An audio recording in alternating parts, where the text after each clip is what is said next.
우리 다시 이제 새해가 새날되게라는 시리즈로 다시 돌아왔습니다. 지난 두 주간은 코로나 상황 속에서 한국 교회의 민낯이 드러나는 일들로 인하여 많은 성도들이 시험 받고 힘겨워하고 믿음이 흔들리는 사람들이 있을 것 같아서 그런 분들을 위해서 이런 상황은 하나님의 백성의 역사 속에 늘 있어 왔다는 것과 아울러서 이런 상황은 하나님이 안 계신 증거도 아니고 하나님이 약하시다는 증거도 아니다는 사실을 말씀을 드렸습니다. 이런 때 우리가 구약 성경을 묵상해 보면서 구약 성경에 길게 기록되어져 있는 포로기에 대한 경고와 그리고 포로기에 대한 기록들을 우리가 곰곰이 묵상해 보면 우리는 하나님의 백성들이 그렇게 어리석고 또 약하여서 주변 모든 나라들로부터 침략받고 또 멸시당하고 조롱받고 하는 그것이 하나님이 안 계신 증거가 아니라 오히려 하나님이 계신 증거라는 것을, 그리고 하나님이 약하신 증거가 아니라 하나님이 강하심의 증거라는 사실을 우리는 알 수 있게 되는 것이죠. 이스라엘 백성들을 사랑하지 않거나 그들을 버리셨다는 증거가 아니라 그들을 여전히 사랑하시며 그들을 여전히 자기 백성으로 여기고 계셔서 그 백성들을 정화시키고 다시 돌아오게 하기 위해서 하나님께서 그와 같은 일들을 일으키고 계시다는 사실을 우리가 알게 되죠. 그래서 우리는 지난 시간들 통해서 우리는 선지서들의 말씀들이 뭐라고 말하고 있는지 그것이 이루어진 것이라는 사실과 그리고 역사서들을 어떻게 정리하면서 그들이 그런 가운데서도 이 모든 일들이 당연한 규결이다, 하나님 말씀하신 대로다 하는 사실을 알게 하기 위해서 애썼던 사실들을 우리는 한번 살펴보았던 것이죠. 제가 그런 설교를 한 이유는 하나님의 백성들을 지키기 위한 것인 것입니다. 지금 교회와 성도는 성경에서 기록한 대로 우는 사자와 같이 삼킬 자를 찾는, 사단이 그렇게 우는 사자와 같이 삼킬 자를 찾고 있는 그런 상황이기 때문에 목사로서 맡겨진 영혼들을 지키는 설교를 하지 않을 수가 없는 것이죠. 제가 그런 주제로 두 번의 설교를 했는데 지난 수요일 저녁에 우리 김대원 목사님이 또 한 번의 설교를 관련지어서 했습니다. 저는 그 설교가 참 제 두 번의 설교를 잘 마지막으로 또 마지막 타치를 하는 그런 설교라고 생각이 들어요. 여러분 가운데 지난주 수요일 설교를 듣지 않은 분들은 유튜브를 통해서 지난 수요일 설교를 꼭 들으셨으면 합니다. 참 잘 또 링크를 시킨 그런 말씀이라고 생각이 듭니다. 자, 어쨌든 다시 우리가 레위기로 이제 돌아왔습니다. 지난 두 주의 설교를 이제 뒤로 하고 레위기로 다시 돌아왔는데 이제 오래됐기 때문에 지난번에 무슨 얘기를 했는지 거기로부터 시작을 해야 될 것 같은데요. 잘 기억이 안 날 것 같아요. 지난번에 무슨 얘기를 했나 하면 먼저 레위기의 구조에 관한 얘기를 했습니다. 레위기의 구조는 하나님에 대해서 우리에게 말을 해주고 있습니다.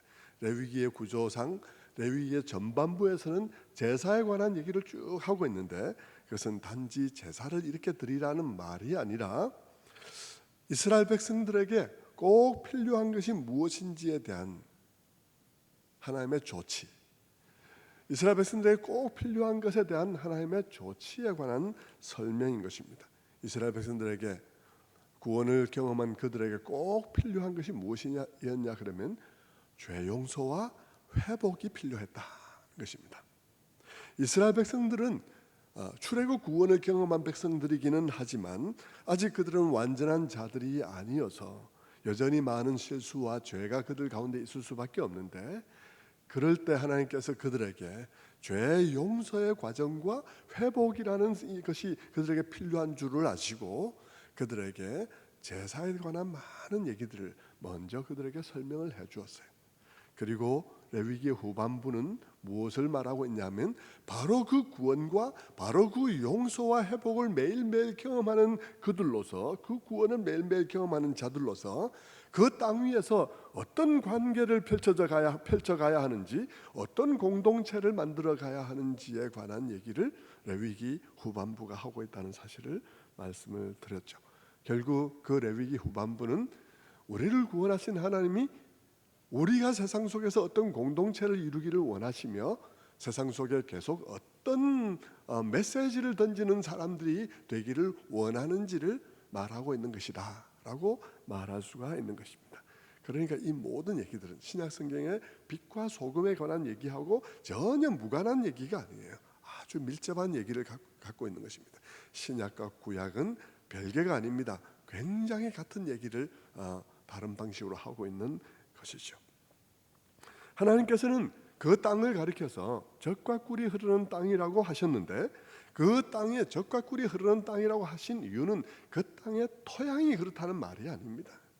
그것은 그 땅의 토양에 관한 말이 아니라 그 땅에서 살아갈 그 하나님의 구원을 경험한 사람들이 그 땅에서 경험할 은혜, 그 땅에서 경험할 관계, 그 땅 위에서 흐르게 되는 관계가 무엇인지에 관한 얘기라고 말할 수가 있는 것입니다. 땅 위에 젖과 꿀이 흐를 수 있겠습니까? 그것이 문자적으로 그럴 수는 없는 것이죠. 무언가를 위한 표현인데요. 그 젖과 꿀이 흐른다는 말의 표현은 무슨 말이냐 그러면 하나님의 구원을 경험한 백성들이 그 땅 위에서 어쩌면 척박할 수 있는 그런 땅 위에서 유프라테스 티그리스 강 유역에 비하면, 아브라함이 떠나온 그 땅에 비하면 이 땅이 비옥하다 말할 수 없겠죠. 그러나 그런 땅 위에서 적어도 그들이 만들어가는 사회, 그들이 만들어가는 관계에 있어서만은 젖과 꿀이 흐르는 땅, 그런 의미에서 그 땅 위에 흐를 것이라고 말하던 젖과 꿀은 다른 한편에서는 샬롬이고 또 다른 말로는 공의와 정의인 것입니다. 그 땅 위에 공의와 정의가 흐르는 땅, 그 땅 위에 샬롬이 흐르는 땅이 되기를 원하셨다는 것이죠. 공의와 정의가 없이는 샬롬이 없는 것이죠. 훗날 아모스 선지자는 그 땅에서 살아가는 이스라엘 백성들이 그 원래 그들의 목적에서 완전히 벗어나서 완전히 강한 자들과 부자들과 그런 힘 있는 사람들의 나라로 만들어 버린 그 이스라엘 사회를 향해서 아모스 선지자는 일가를 하며 말씀을 선포할 때 뭐라 그랬나요? 아모스 5장 24절의 말씀에 말하기를 오직 정의를 물같이 공의를 마르지 않는 강같이 흐르게 할지어다 라고 말했습니다. 오직 정의를 물같이 공의를 마르지 않는 강같이 흐르게 할지어다 라고 말했는데, 여러분 여기서 여러분 젖과 꿀이 흐르는 땅이라고 말한 그 이미지가 그대로 겹쳐지고 있는 것을 여러분 알 수 있지 않습니까? 여러분 그 땅에 흐른다고 한 젖과 꿀이 공의와 정의라는 사실을 알 수가 있어요. 우리가 듣고 있는 이 레위기뿐만 아니라 구약 성경의 모든 선지자들은 그 젖과 꿀이 흐르는 그 이상은 그냥 이루어지는 것이 아니라 너희가 하나님의 말씀을 지켜서 살아갈 때 그 땅에 이루어지는 것이라고 설파했습니다.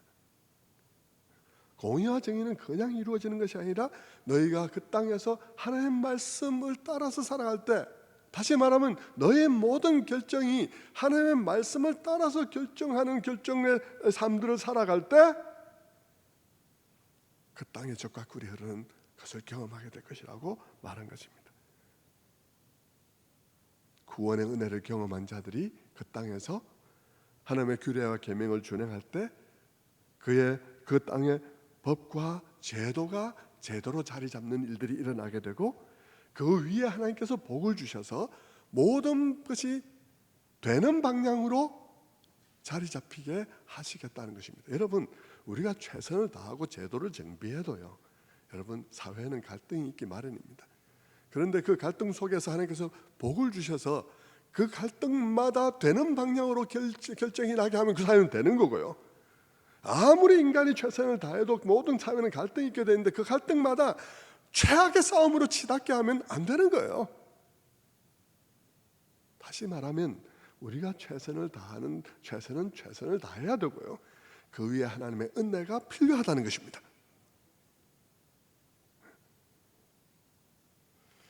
그래서 하나님께서 너희가 내 말을 따라서 살아가면 너희 사회에 정말 공의와 정의의 질서가 잡혀질 뿐 아니라 그 위에 내가 복을 주어서 땅의 소출이 원만하게 일어나게 되고 이른 비와 늦은 비를 그 사람들이 마음대로 할 수 없잖아요.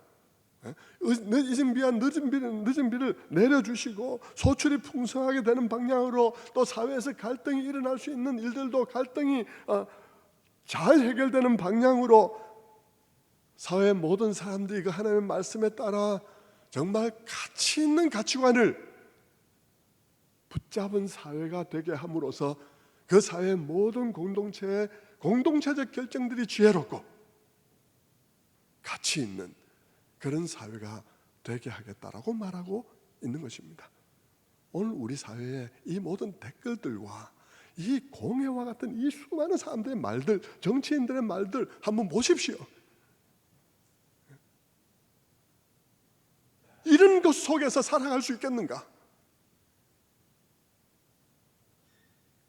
우리 사회에 어떤 가치 있는 컨센서스가, 어떤 가치 있는 의견 일치가 이 사회 속에 있습니까? 우리 사회에서 어떤 가치 있는 가치관이 우리 사회의 주류를 형성하고 있습니까?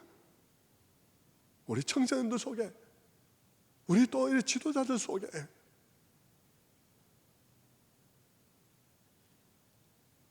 하나님께서는 그 사회가 정말 모든 것이 잘 되어가는 방향으로 소출도 풍성하고 비가 내리게 해주셔서 그렇게 하고, 그리고 사회적으로 아름다운 가치관에 서로 합의하게 되어서 가만히 두어도 정말 안전한 사회가 되게 하고, 그래서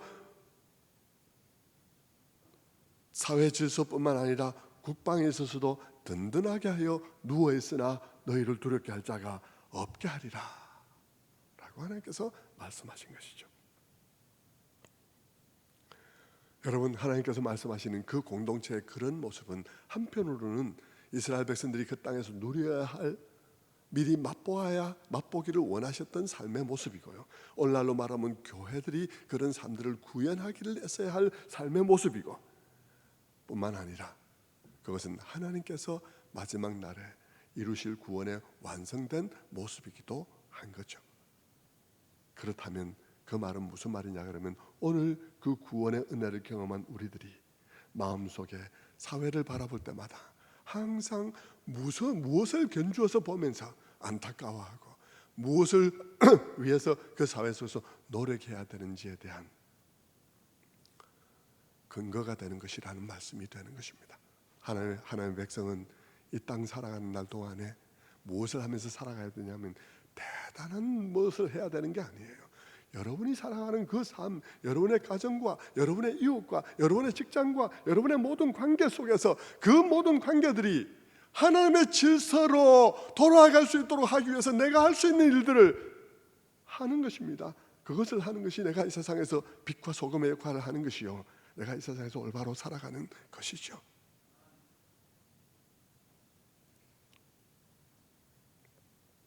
그래서 그 공동체의 모습, 마지막 날에 이루어질 공동체의 모습을 하나님께서는 하나의 그림으로 보여줄 때 뭐라고 보여주었습니까? 사자들이 어린 양과 함께 뛰놀고 갓난 아이가 독사굴에 손을 넣고, 사람들이 전쟁을 위해서 창과 칼을 준비했던 것을 다 두드려서 다시 농기구를 만드는 장면으로 묘사했던 것이죠.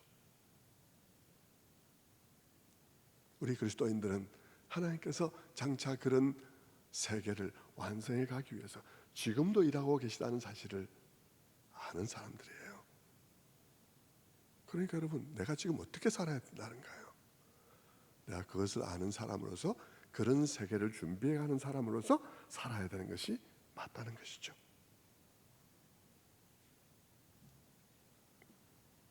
그런 점에서 그 이상적인 삶, 그 땅에서 하나님께서 이스라엘 백성들로 하여금 살기로 원했던 그 이상적인 삶은, 비록 이 세상이 지금 당장 그런 세상이 되고 안 되고를 떠나, 지금 당장은 안 되겠죠.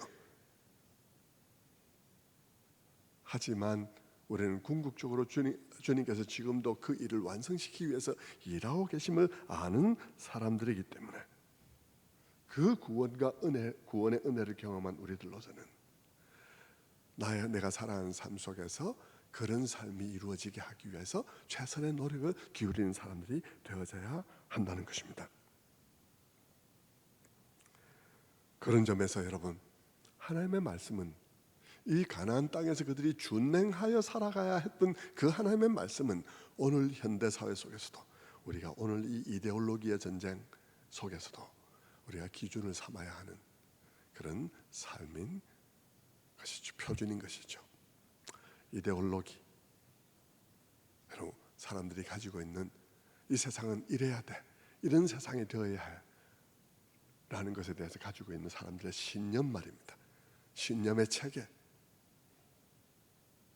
사람마다 그런 생각들을 가지고 있는데 세상은 이렇게 돼야 되는 거야 라고 생각하는 바로 그 이데올로기, 수많은 이데올로기가 존재하고 있는 가운데서 이런 현대사회 속에서 하나님의 말씀이 표준이 되어야 한 이유에 대해서 제가 설명을 드린 것입니다.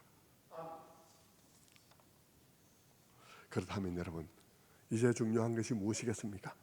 그렇다면 이제 중요한 것은 이 땅에 세워지는 공동체가 그 땅으로 하여금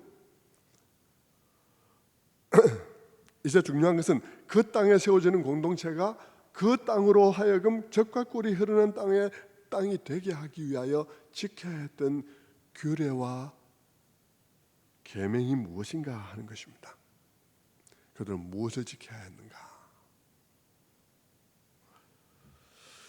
그것에 대해서 레위기 후반부에 모세를 통해서 하나님께서 길게 말씀해 주셨어요.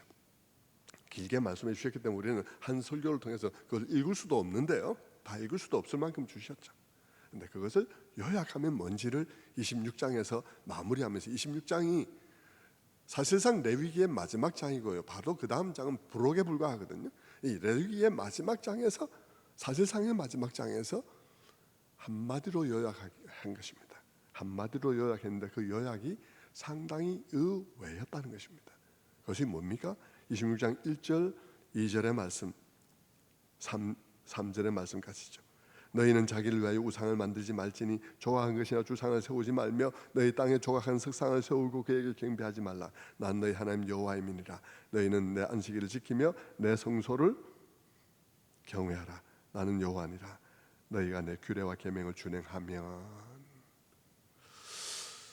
그들이 지켜야 했던 모든 율례와 계명들을 요약했는데 뜻밖에도 그것은 우상을 섬기지 말라는 것과 안식일을 지키라는 것이었습니다. 그 이야기를 들을 때 우리는 실망하기 쉽습니다. 우리 속에 그런 생각이 드는 거죠. 뭐야 이거, 우상을 섬기지 말라는 거야. 우리는 우상 안 섬기는데. 이 말이 대수롭지 않게 들려요. 왜 이게 별로 중요하지 않아서 여러분 쑥 넘어갈 거예요. 성경을 몇 독을 해도 그냥 넘어가요. 왜냐하면 우리는 우상 숭배를 안 하고 있는 것 같고, 안식일에 관해서도 한국 교회는 세계 모든 나라의 교회들보다도 더 이 주일 성수에 대해서 더 강경하게 지켜온 과거가 있고, 지금 현재는 아니지만 별로 과거가 있었던 교회들 아닙니까?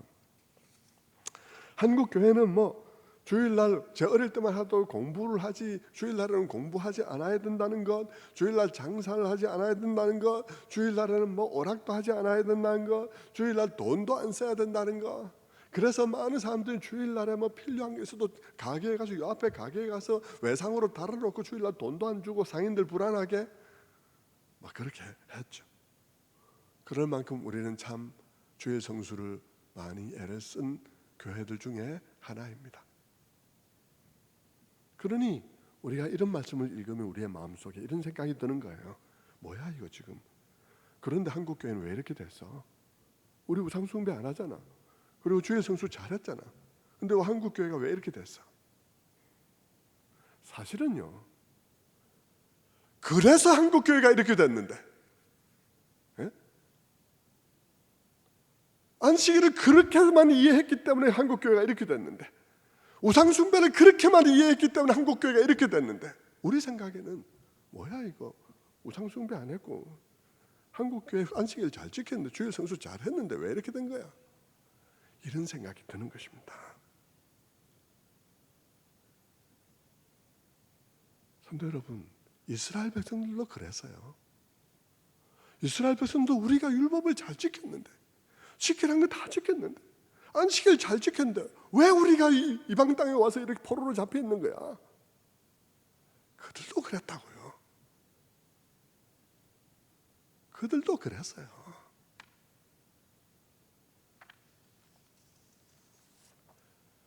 그래서 그런 일이 일어났는데, 그런데 왜 그런 일이 일어났냐고 생각하는 것이죠. 우리가 안식일도 잘 지키고 제사도 열심히 했는데 왜 우리가 여기 왔냐? 그런데 왜 여기 왔냐? 그래서 거기 가 있는데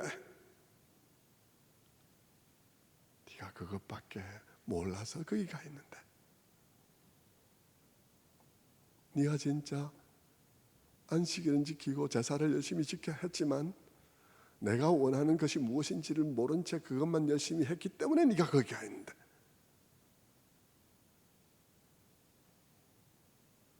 성도 여러분, 그래서 우리가 이 두 계명을 깊이 들여다봐야 할 필요가 있는 거예요. 형식 논리로만 이해하지 말고, 교회 갔잖아 주일날에, 뭐 이런 식으로 이해하지 말고 말이죠. 우리 뭐 석상 안 세웠잖아, 이런 형식 논리로 얘기하지 말고 진짜 그 말이 무슨 말인가를 알아야 할 필요가 있는 거예요. 그래서 지난 시간에 우상 숭배하지 말라는 말을 잠시 생각해 본 것이죠. 지난번에 말씀드린 대로 여기에 우상은 석상을 만들거나 또는 목각으로 어떤 목상을 만들고 거기에 절하는 것을 의미하지 않습니다. 물론 여기서는 그렇게 표현되었죠. 여기에 그렇게 표현되어 있는 것은 이스라엘 백성들이 보기에는 주변에 본 것이 그것이니까요. 이집트에서도 그것을 보았고 가나안 땅에 들어가서도 보는 것은 그것일 것이니까 하나님께서 우상 숭배하지 말라는 말을 설명할 때 그렇게 설명한 것이죠. 하지만 여러분, 10계명에서 2계명은 1계명을 설명하는 계명입니다.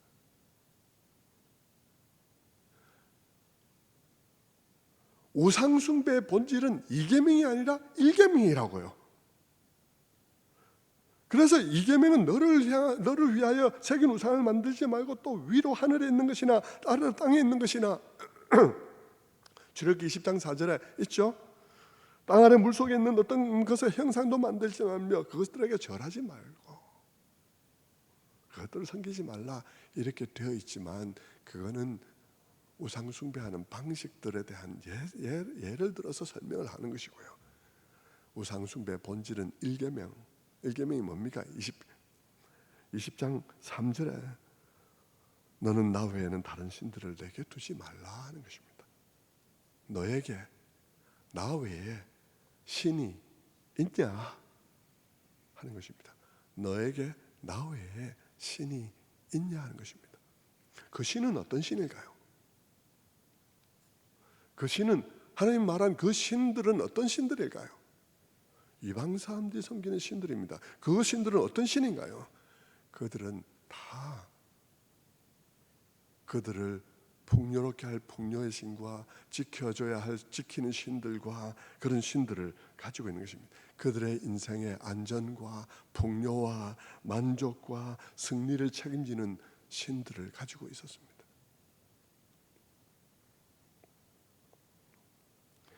고대의 우상을 만든 그 이스라엘 사람들이 주변에서 보고 있는 그 사람들이 우상을 만들 때, 그런 석상과 목상을 만들어 세울 때 그들의 생각은 뭐냐 그러면, 그들의 근본적인 안정과 근본적인 행복, 근본적인 풍요를 책임지는 누군가가 있다고 생각하고 그걸 만든 것입니다.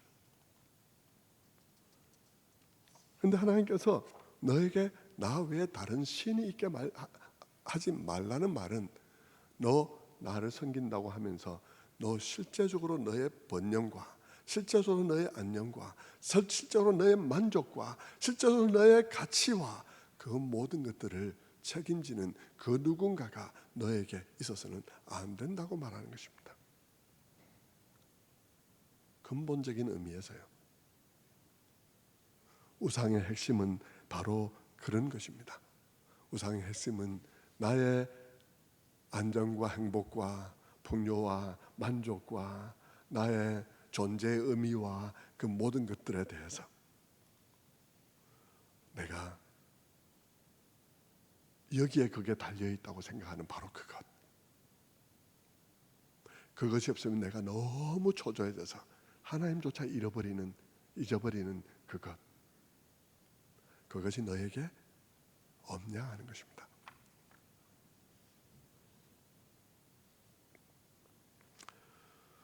나의 인생의 가장 중요한 가치와 삶의 의미와 안전과 행복과 풍요와 이런 것이 달렸다고 하니까 여러분, 그 우상은 흉측스럽게 생긴 것일 필요는 없어요. 우리가 불교나 이런 데 가면 흉측스럽게 생긴 것도 있어서 그런 것들만 우상이라고 생각할 필요 없다는 것입니다. 우상은 우리 눈에 너무 보기에 좋은 것들일 가능성이 더 높아요.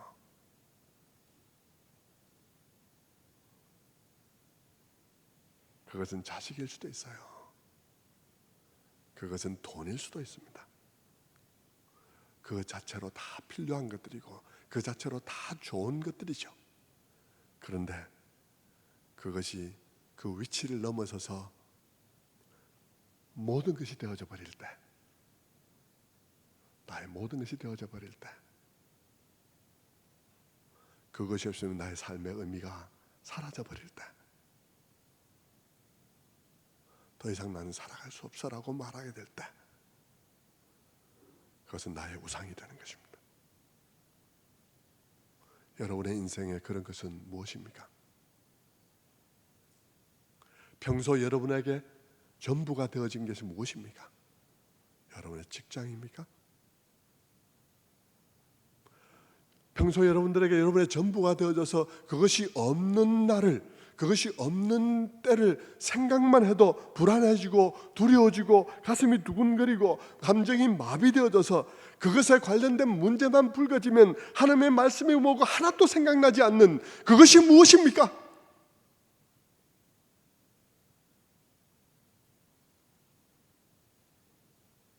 그렇게 되어져서 여러분으로 하여금 더 이상 여러분일 수가 없게 하는, 평상시에 여러분 목장에서 나눔을 할 때 그 참 믿음 있어 보이던 여러분 자신일 수가 없게 하는 그것이 무엇입니까?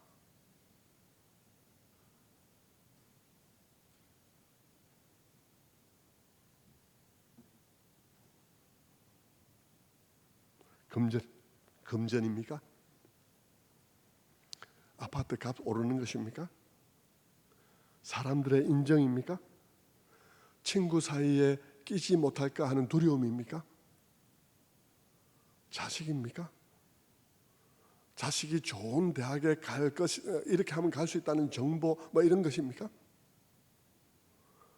여러분은 무슨 얘기를 들을 때 여러분이 불안해지고 그 순간 깜빡 내가 신자라는 것을 잊어버리며 하나님의 말씀은 온데간데 없는 그런 순간을 맞게 됩니까? 여러분은 어떤 순간에 옳고 그름, 도덕적인 문제와 이런 것들이 다 의미 없어지고 오직 그것에 매달리게 됩니까? 그것이 무엇이죠? 그것이 여러분의 우상인 것입니다. 여러분의 승진입니까?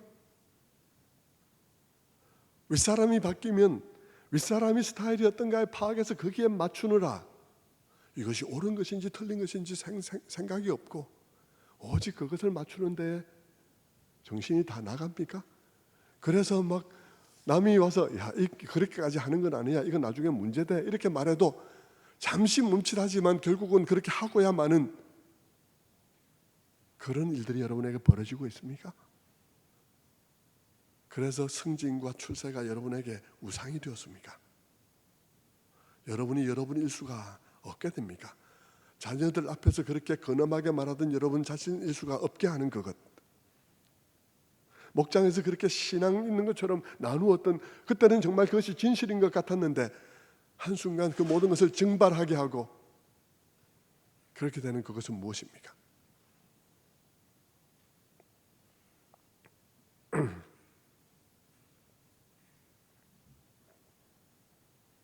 여러분의 가장 큰 기쁨과 만족은 어디에 있습니까? 삶의 의미는 어디에 두고 있습니까? 성도 여러분, 우상을 이렇게 정리하고 나면 이 우상은 현대인에게 없는 것이 아닌 것을 알 수 있습니다. 우상은 어느 시대에나 있었죠. 그래서 칼빈은 말했습니다. 사람의 마음은 우상을 만들어내는 공장이다. 사람의 마음은 우상을 만들어내는 공장이다. 여러분, 하나님을 떠난 인간은 너무나 불안하고 너무나 두려워서 수없이 많은 우상을, 정말 가지를 헤아릴 수 없을 만큼의 우상을 만들어내는 거예요. 때로는 그것이 친구고, 때로는 그것이 진급이고, 때로는 그것이 자식이고, 때로는 그것이 돈이고, 때로는 그것이 이성이고, 그때마다 수많은 우상을 만들어내는 것입니다. 그런 점에서 우상을 보면 우상 숭배는 그리스도인이라고 없는 게 아닌 것을 알 수 있죠. 30년간 새벽 기도를 한 사람이라도 우상이 있는 거예요. 여러분, 야곱 이야기 아시죠? 야곱도 여러분 그에게 우상이 얼마나 오래 있었는지 아십니까? 드라빔을 숨겨서 나오던 이야기부터 시작해서 그것을 그러고도 그 이후에도 우상을 다 버리고도 우상이 남아 있었어요. 여러분도 마찬가지입니다. 우리 다 마찬가지죠. 여러분에게 최고의 신은 무엇입니까? 여러분으로 하여금 여러분의 일상에서 여러분의 결정을 지배하는 그것은 무엇입니까? 돈입니까? 학력입니까? 학력에 대한 집착입니까? 소외에 대한 두려움입니까? 여러분의 결정의 순간에 진정 여러분으로 하여금 결정하게 하는 것은 무엇이냐 말입니다. 그때 다르긴 하지만 하나님이 아닌 것은 분명한 것 같습니다. 많은 사람들에게 하나님이 아니에요. 우리로 하여금 결정하게 하는 건 하나님이 아니라 우상인 때들이 많습니다. 우리는 그때 다른 우상들을 섬기죠. 마치 옛날의 고대인들이 결혼에는 결혼의 신, 항해에는 항해의 신, 또 농사에는 농사의 신, 전쟁에는 전쟁의 신을 따로 두고 있었던 것처럼, 불안하니까 그때마다 그 전공하는 신들을 따로 있었던 것처럼 우리에게도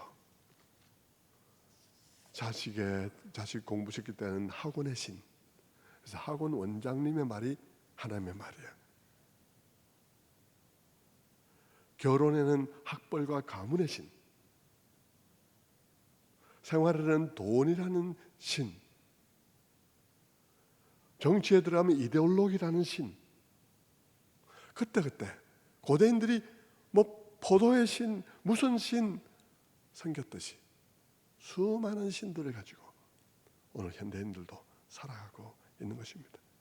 그래서 멀쩡하던 그리스도인들도 정치의 세계에만 들어가면 자기 목소리를 잃어버리는 것이죠. 오해하지 마십시오. 저는 그 모든 것이 필요하지 않다고 말하고 있는 게 아닙니다. 돈이 필요하지 않다거나 공부가 필요하지 않다거나 하는 말을 하고 있는 게 아닙니다. 그런 것들이 다 필요하고 중요하지만 그 모든 것이 필요하고 중요함에도 불구하고 우리를 진정 행복하고 만족하게 하는 분은 하나님이며, 그분만이 진정으로 우리의 결혼과 우리의 모든 학업의 결과로 살아가는 우리의 모든 인생 속에 그분만이 젖과 꿀이 흐르게 할 수 있는 분이라는 사실을 말하고 있는 것입니다. 여러분의 공부로만, 여러분의 돈으로만 여러분의 삶의 젖과 꿀이 흐르게 할 수 없어요. 이스라엘 백성들이 그 땅을 선물로 받고 그들의 떼거리가 한 무리의 나라를 이룰 만큼 많았다 하더라도 그 수많은 숫자와 그 땅으로 그 땅에 젖과 꿀이 흐르게 할 수 없었던 것처럼 여러분의 그 공부한 공부와 여러분이 모은 그 돈으로 여러분의 삶 속에 젖과 꿀이 흐르게 할 수 없어요.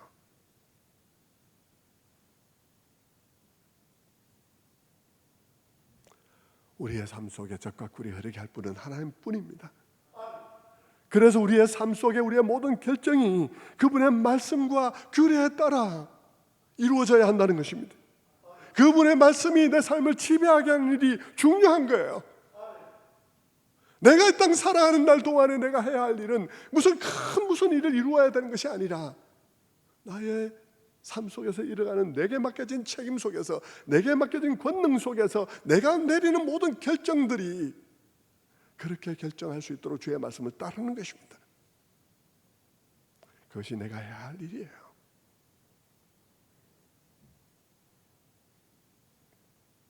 우상에 대해서는 해야 할 말들이 정말 너무 많지만 오늘 이 이야기를 계속 할 수 없어 다음번에 또 얘기하기로 하고 여기서 이제 마무리를 해야 되겠습니다. 제가 또 안식일을 지키라는 말도 생각해야 되니까요. 빨리 일단 마무리를 지어야 될 것 같아요. 우상에 대해서는 할 말이 많지만 이 이야기를 마무리 쭉 해가면서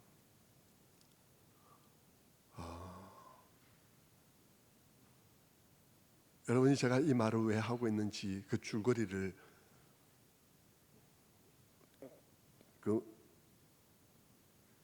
핵심 줄거리를 놓치지 않았으면 좋겠습니다. 제가 왜 이야기를 하고 있죠? 우리 이야기 왜 하게 됐나요? 새해를 맞으면서 이야기를 하게 되었습니다. 왜요? 새해가 새날 되지 않게 있기 때문인 것입니다.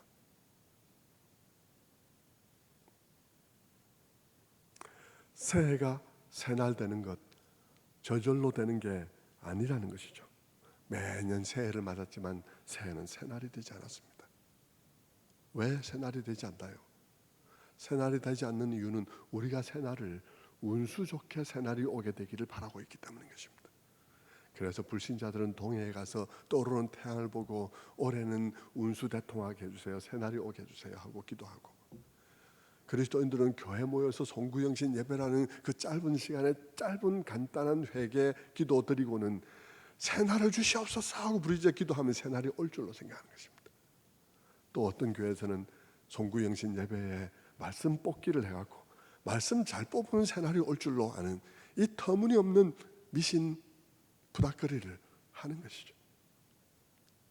여러분, 새날은 우리가 그렇게 새날 주십시오 소리 높여 기도한다고 오는 것이 아니에요. 참 정말 위로가 되는 말씀 뽑는다고 새날이 오는 게 아니에요. 새날은 우리가 하나님 말씀에 따라 결정해 가기로 결단함으로써 오는 것입니다.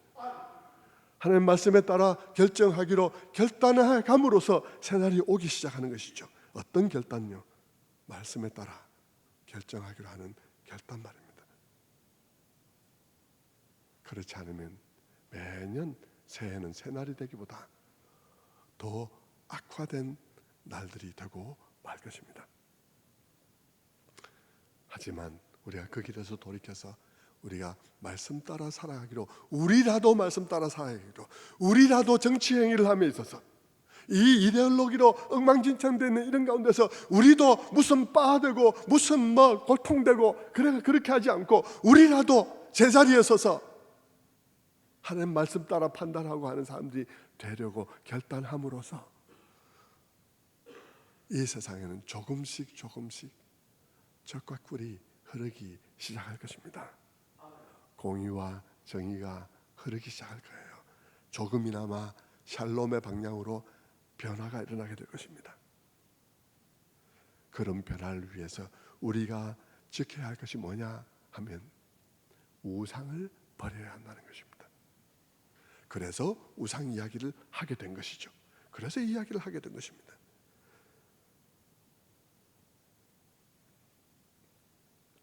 그래서 우상 숭배가 뭔지를 생각해 보았죠.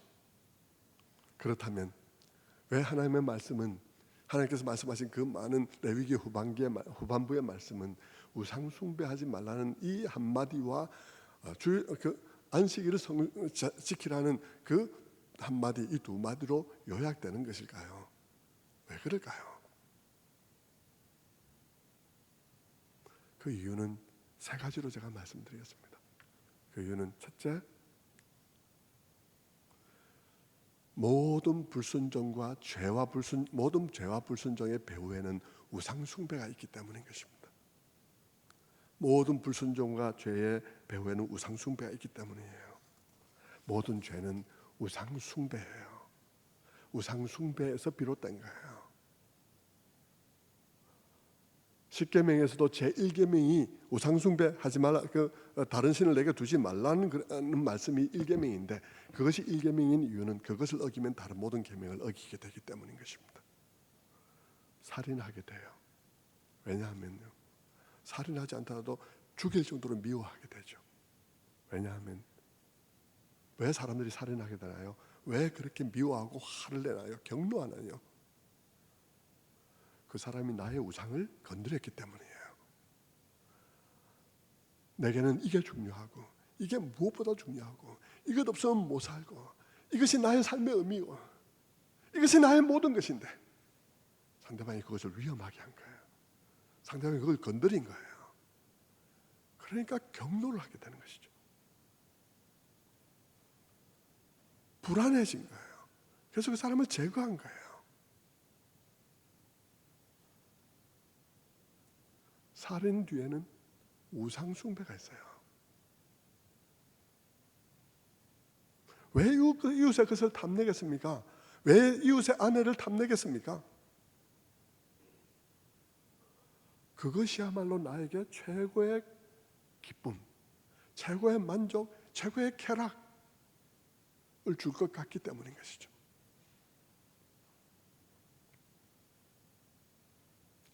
여러분, 따지고 보면 아담과 하와의 죄도 우상 숭배였어요. 하나님께서 모든 것을 다 주셨는데 그들은 하나님 말고 다른 것에서 정말 보암직하고 먹음직하고 지혜롭게 할 만큼 탐스럽고 만족스러운 것을 추구했던 것입니다.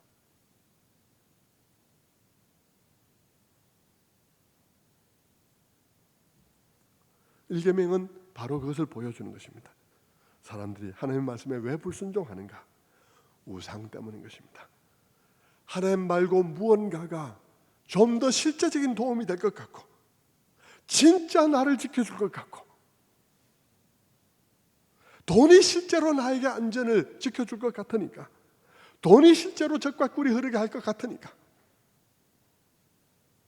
친구 그룹이 나를 더 만족하게 하고, 나를 더 기쁘게 하고, 더 살맛나게 할 것 같으니까, 그래서 그들에게 끼지 못하는 것이 나에게 불안감을 주고, 그 불안감이 너무 커서, 그들에게 받아들여진 것이 너무 커서,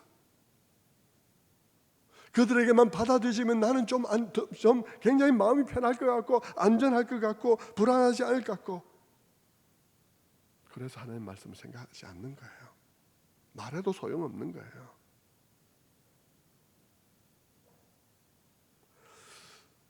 그래서 그것이 시키는 그런 불안감, 그런 두려움이 시키는 것을 하지 않으면 내 마음이 너무 불안해지고, 그 불안이 내 안에 너무 커져서 내 안에 어떤 환상을 만들고, 이것만 하면 내 마음이 너무 후련할 것 같아서 선악과를 따먹고 마는 것입니다.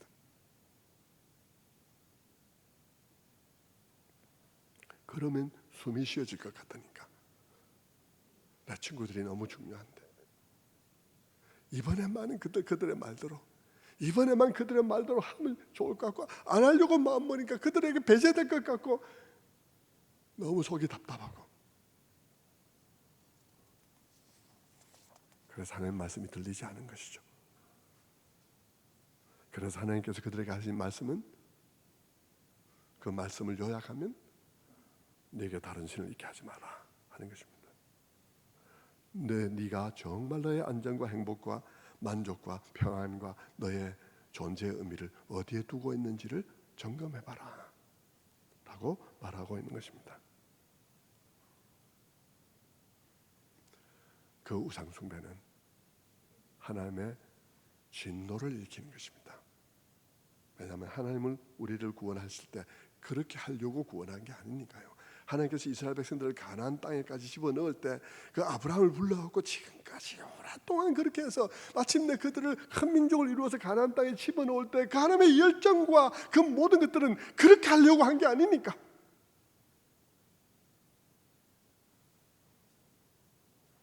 그러니까 하나님께서 진노하시는 것이죠. 두 번째로 우상을 섬기지 말라 하는 이유는 실제적으로 우상은 우선순위를 다 바꾸어 놓는 것이에요. 우상은 실제로 우선순위를 다 바꾸어 놓는 게 어떻게?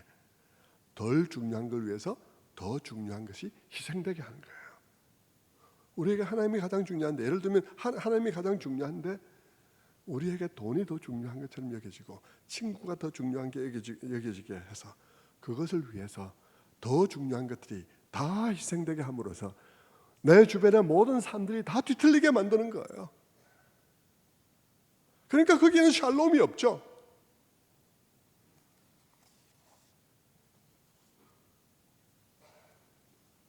하나님이 아닌 것을 하나님처럼 섬기니까, 하나님이 아닌 것에 하나님께만 기대할 수 있는 것들을 다 기대하게 되었으니까 내 삶이 다 엉망진창이 되어졌죠. 모든 것의 질서가 무너지는 것입니다. 사람이 돈이 최고라고 생각하거나 명예가 최고라고 생각하거나 아니면 미모가 최고라고 생각하거나 아니면 친구 그룹이 최고라고 생각할 때, 여러분, 그것을 위해서 다른 모든 것이 다 희생돼야 하니까 그 최고가 되는 것이, 엉뚱한 것이 최고가 되면 모든 질서가 다 무너지는 것입니다.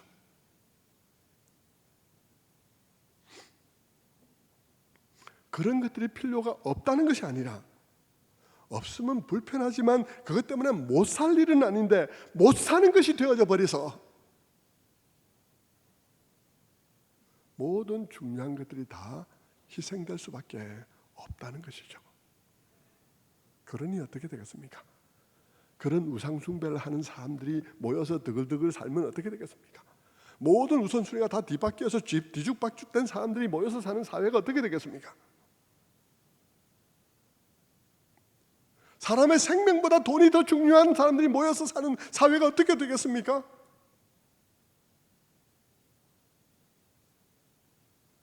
샬롬이 없는 것이죠.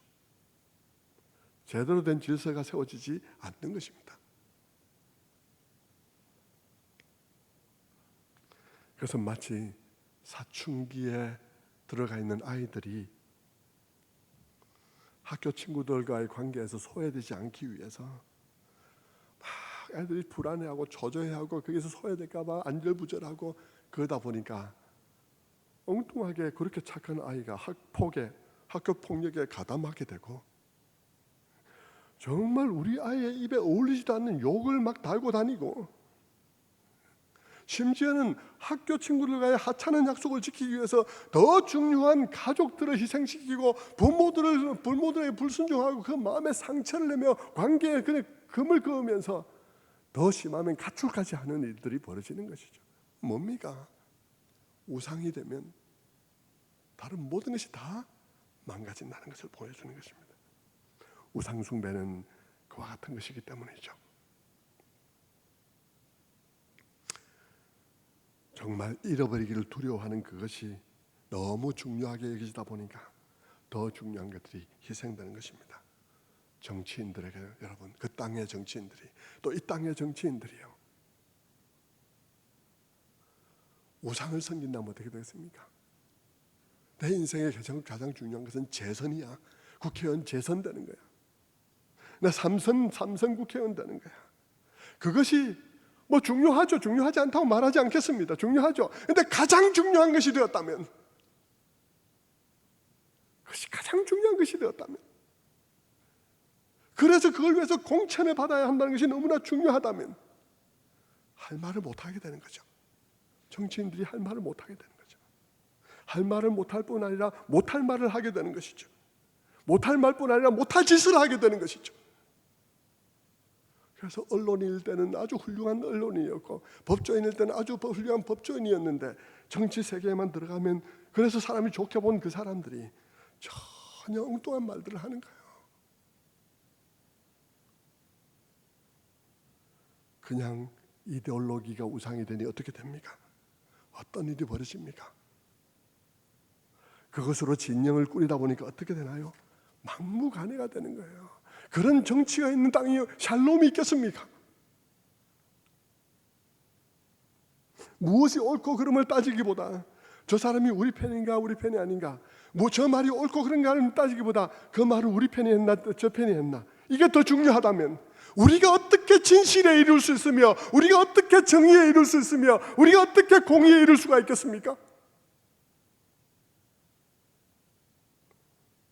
어떤 이슈가 이 사회 속에서, 어떤 문제가 이 사회 속에서 제기된다 할지라도 우리가 어떻게 그것을 공정하게 다룰 수 있겠습니까?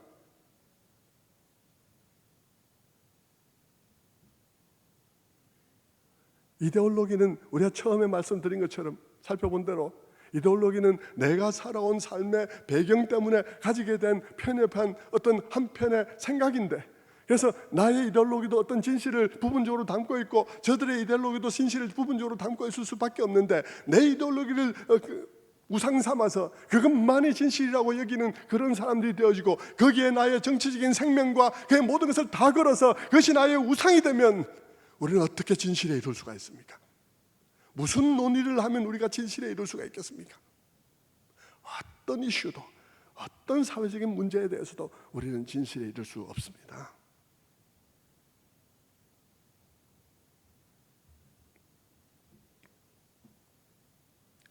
하나님께서 우상을 버리라고 말하는 이유는, 우리가 우상 숭배를 하게 되면 우리는 어떤 문제를 이데올로기 우상을 섬기게 되면 우리는 어떤 문제를 제기해도 바르게 다룰 수가 없기 때문입니다.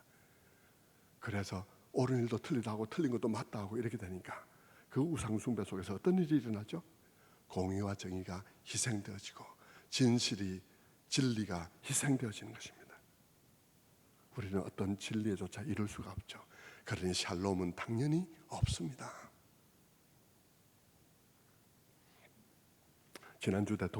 지난번에 대통령 얘기를 하면서 제가 입양 얘기를 말씀을 드렸는데, 입양에 대해서 말도 안 되는 얘기를 하셔서 그 얘기에 대해서 얘기를 하지만, 우리가 그런 얘기들도 진영의 입장에서만 바라보면 진실에 이를 수가 없어요. 입양 문제에 대해서 바른 시각을 갖지 않은 어떤 시도도 여러분 어떤 그 이르러야 될 자리에 이르를 수가 없습니다. 원자력 발전소 문제, 여러분 진실에 이룰 수 있을 것 같습니까? 우리의 당파의 문제가 아니고 나의 노선의 문제가 아니라 원자력 문제에서 가장 중요한 것은 국민의 안전이고, 그리고 그것을 그 국민의 안전을 충분히 고려한 가운데서 경제성을 고려한 것인가 하는 문제여야 할 것입니다. 그런데 그것도 여러분 그러려면 이 문제는 너무나 중요한 문제여서 정말 이것이 안전한가? 정말 100% 안전하나? 99.999% 안전하냐? 그럼 0.001%의 불안전한 상태에서는 통제가 가능한가? 그런 일이 일어나면 어떤 일이 일어나나? 그때 우리가 잃어버릴 수 있는 것은 무엇인가? 경제성이라는 것은 그 모든 것을 감안한 것인가? 충분히 토론이 이루어져야 하죠. 이것은 서로 대립할 수도 있고 서로 반대 의견을 낼 수도 있는 건입니다. 충분히 토론되어야 하는 것이죠. 가장 중요한 것은 너무나 중요한 문제이기 때문에 정당하게 다루어져야 되고 절차에 따라 결론이 도출되어야 하는 것이 꼭 필요한 것입니다. 정말 목적이 되어야 할 것이 무엇입니까? 바로 그런 것이죠. 그런데 여러분, 투표로 당선된 대통령의 선거 공약이니까 수사 대상이 되지 않는다. 말은 한 30% 맞는 말입니다, 여러분. 공약을 수사하는 게 아니에요. 그런데 공약을 왜 그런 공약을 내게 됐냐를 수사하는 게 아니에요. 공약에 대해서는 여러분 어떻습니까? 대통령이 낸 공약을 우리는 양당에서 둘이 중에 한 명 뽑는데요, 많은 공약을 냈는데 우리가 그 공약에 다 동의해서 그 사람 뽑습니까? 어떻게 그런 말을 할 수가 있나요? 우리는 대통령이 당선되는 사람이 낸 모든 공약을 다 내 맘대로 해라 이렇게 해서 하는 게 아니잖아요. 거기에는 중요한 문제들도 많이 있고, 우리는 대충 그런 공약을 통해서 그림을 그려보는 것도, 이 사람이 이런 생각을 갖고 있구나, 이 사람이 이런 생각을 갖고 있구나 해서 우리는 한 사람을 뽑죠. 그러나 그 일을 추진할 때는 모든 선량한 주의 의무를 다해서 그 일을 추진해야 하는 것이죠. 여러분, 타당성 조사는 너무 중요한 거예요. 그런데 많은 사람들 댓글 달고 막 난리를 치지만 그 사람들 중에서 타당성 조사를 한 번이라도 본 사람은 없을 거예요. 이 핵 문제에 대해서 한 번도 읽어본 사람도 없을 것입니다. 별로. 저는요, 핵 문제를, 이 원자력 발전소에 대해서 반대하는 사람의 책도 읽어봤고요.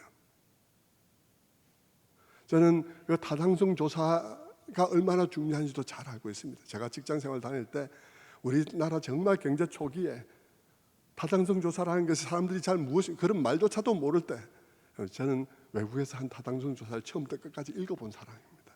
보고는 깜짝 놀랐습니다. 야, 정말 전문가는 전문가구나 하는 생각을 했던 사람입니다. 중요한 것은 뭐냐 그러면요, 타당성 조사가 너무 중요하다는 거예요. 그리고 타당성 조사는 아무 왜곡 없이 제시돼야 돼요. 자료는 제시돼야 돼요. 그 위에서 논의가 이루어져야 하는 것이죠. 그런데 그 타당성 조사가 조작이 되었다면 중대한 범죄인 것입니다. 왜냐하면 이후의 모든 논의가 그 위에서 이루어질 것인데 그 기본되는 데이터를 다 바꾸었다니까요. 바꾸었다면 이것은 중요한 문제예요. 이것이 원자력과 같은 국민의 생명을 좌우할 수 있는 중요한 문제라면 너무나 중요한 문제죠. 당연히 수사 대상이죠. 공약을 수사하는 게 아니고요, 과정을 수사하는 것이죠. 그런데 거기서 우리는 이 원자력이 얼마나 무서운 것인가에 대한 긴장감을 놓지 않아야 되고요, 이 경제성이라고 말한 것이 충분히 그것을 감안한 것인가를 생각해야 되고요, 그러기 위해서는 이 모든 자료가 정말 왜곡됨 없이 그대로 제시되었는가를 따져봐야 하고요, 이 모든 것들이 이루어지지 않으면 이 모든 것은 너무나 위험한 것입니다. 그런데 정치인들이 다 우상을 섬기고 있으면 우리는 어떤 진실에도 이룰 수가 없어요. 얼마나 위험한 것이고 얼마나 샬롬과는 거리가 먼 상태겠습니까?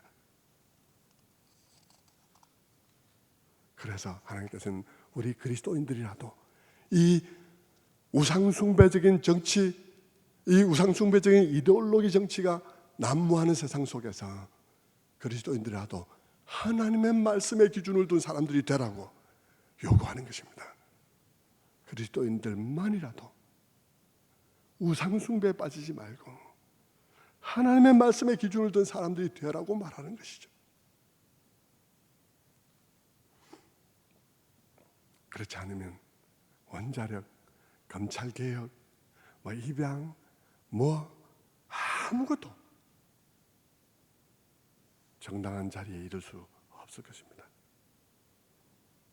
마지막으로 간략하게만 하나 더 추가하고 마치도록 하죠.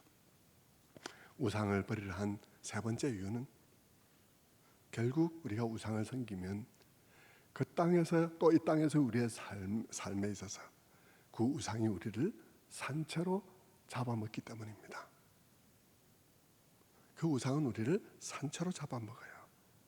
그 우상은 우리를 불안과 마음의 두려움과 거기서 빠지는 것 아닌가, 내가 공천에서 빠지는 것 아닌가, 내가 내 친구들에게서 소외되는 것 아닌가 하는 이런 두려움으로 우리를 위협해서 우리로 병적으로 무엇에 매달리기 위해서 우리가 거기에 우리의 사랑할 모든 에너지를 다 쏟아넣게 하는데, 그래서 친구에게 매달리기를 사랑이 아닌 집착으로, 두려움으로, 불안으로 매달리게 하고, 정치를 진짜 정치답게 하는 것이 아니라 그렇게 우상숭배하는 방식으로 정치를 함으로써 그 정치 다 한 후에 허망한 정치에 모든 나의 생기와 나의 모든 에너지를 다 낭비해버리게 함으로써 우상은 나를 산채로 잡아먹는 것입니다. 우상은 나를 산채로 잡아먹는 것이죠.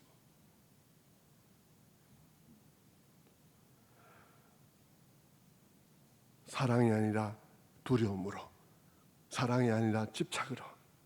그래서 공의를 입으로는 공의를 말하지만 진정 공의와 정의를 이루지 못하고 진실에도 이르지 못한 채 젊음을 다 짜내고 진액을 다 쏟게 하는 것입니다.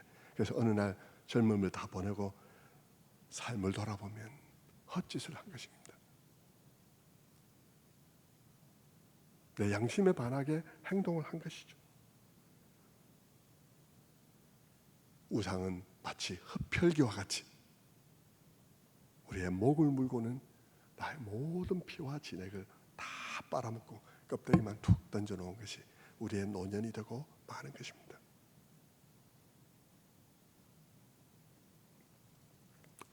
성도 여러분,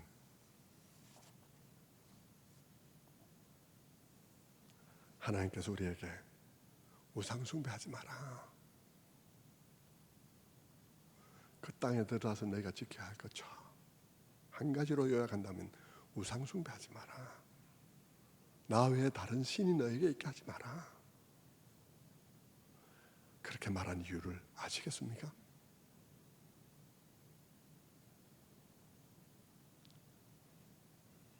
새해가 새날이 되기 위하여 우리는 바로 이 하나님의 말씀을 마음 깊이 받아들이고 세상의 빛과 소금으로서 우리들의 가슴 속에 무엇이 우상이 되고 있는가 돌아보는 일이 우리에게 너무나 중요한 것입니다. 오늘 여러분들의 마음속에 이 말씀이 깊이 박혀서 정말 새해를 새날 되게 하는 그 작은 그런 변화가 여기에서 시작될 수 있게 되기를 바랍니다.